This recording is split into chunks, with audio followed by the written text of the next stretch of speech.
As far as having a background, credentials, anything like that, I don't really have much. So I'm sorry if this really comes off as, wow, this guy doesn't know what he's doing. This is too long. This just feels like blah, blah, blah, blah, blah. Get on with it. Realize I'm somebody that's starting out. I'm trying to do the review thing. You can watch my previous videos. You can still tell that I'm just trying to get my bearings about me, trying to get used to doing the whole review format in general, or analysis videos, all these things. I'm trying to develop myself as an individual creator, content creator, so please bear with me. And yeah, so without further ado, I just want to kind of get into this movie. Oh, another one of these. Every time I try to get into this movie, by the way, that's where things go sour for me. So this is probably not going to come off the way I want it to, but either way, we're going to try.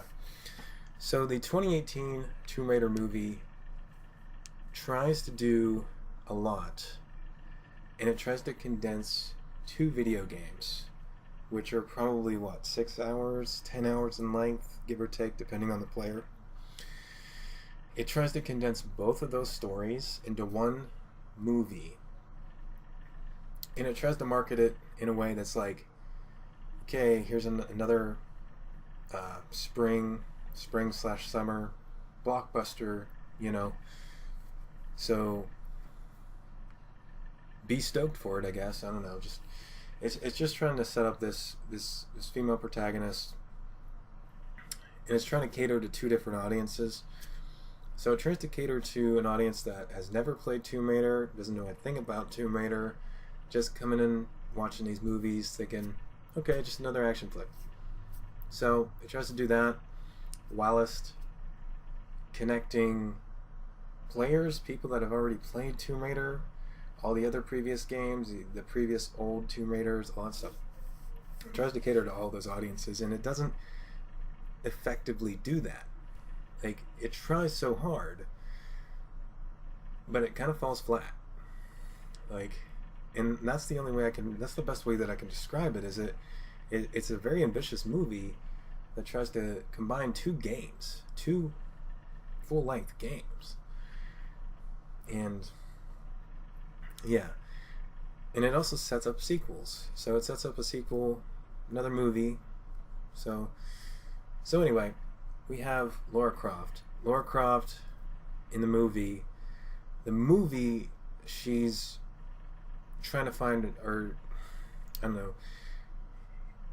In the movie, like, this movie is trying to set up for an entire franchise, I think, just like the game. So it's trying to establish, first off, she has a father who's an archaeologist or an adventurer. He's kind of low-key, wealthy, you know. She could potentially inherit his wealth, but she refuses to because she doesn't believe that he's dead. She's either signed papers or something like that. Her mother wants her to sign papers, and even kind of hints at her being kind of, yeah. So I don't want to spoil anything. I'm just saying that this movie tries to kind of start its own fire. It tries to start its own kind of story. It does its own thing, but borrows from the video games. So kind of go into it thinking that. Don't really have high expectations, though. Don't have high expectations, because you're probably going to be let down with this movie.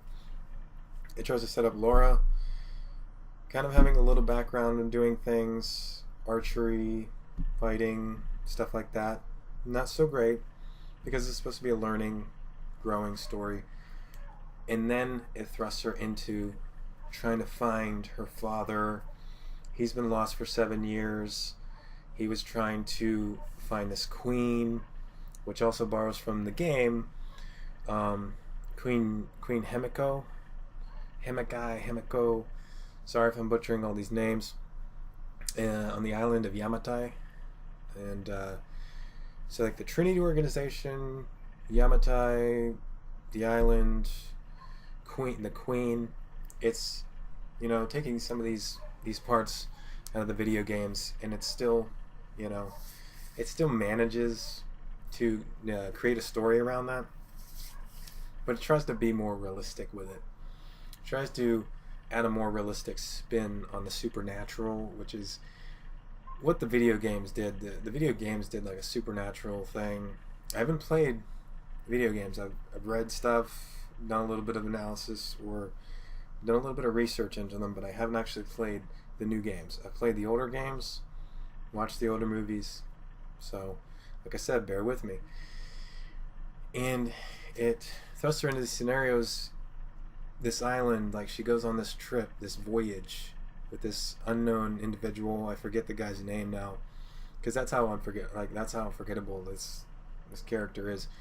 He's just there to get her to this destination and try to find her father and get off the island, because that's all she's going there to do, is just to find her father. She has no interest, no background whatsoever in doing a lot of this stuff as far as tomb raiding and archaeology, being an adventurer, all that other stuff. It just sets up her character real quick. You know, she wants to find her father, throws her in, and that's kind of what you get. And then towards the end, it kind of does like an Indiana Jones thing. I've been hearing that has like a lot of similarities to that. I'm not even a huge fan of the Indiana Jones series, but it does seem that way, because I have seen some of the Indiana Jones movies, and it does feel like it's really just kind of, it sets up the movie real quick, tries to get some bits and pieces out of the games, kind of does an Indiana Jones at the end, and that's your movie. It kind of, and that's why it falls flat. It loses something. It doesn't have a lot of feeling. It doesn't have a lot of depth. Like the characters, they feel a little stale. Laura's character, unless you already kind of know the games, you might not have much of a vested interest in her even. So that's really what it is. It's this whole action adventure takes place on this island of Yamatai. She's trying to find her father. They eventually do find this tomb. You know, she comes in contact with the Trinity organization, so on and so forth, gets into some hairy situations, and then that's your movie pretty much. It ends, you know, with, I don't want to spoil too much. It's just not what you think. That's all. It's not what you think at the end, and that's why it falls flat. My quickie thoughts on it. It was a movie that tried to take some of this, like, some elements out of the games. It tried to formulate some sort of a story plot, an original story plot for people that like movies, like action flicks, maybe don't know the games, all that stuff, and still love the games. You know, people that love the games, and it tries to mash all that together, and it ends up not really working out very much in the end. So that's why it's kind of a lackluster movie. For me, it's about a low 3. So that's what I would give it if I had to give it a score, is about a low 3. So at the end of these videos, I don't really know how to end my videos typically. I'll just say, if you choose to subscribe, if you choose to like, go for it. If not, give me some comments, give me some pointers, things I could do better. That's all I can really say. And I'll see you in the next movie, music, analysis, whatever review, whatever I decide to do. So, have a good one. And, yeah, see what happens.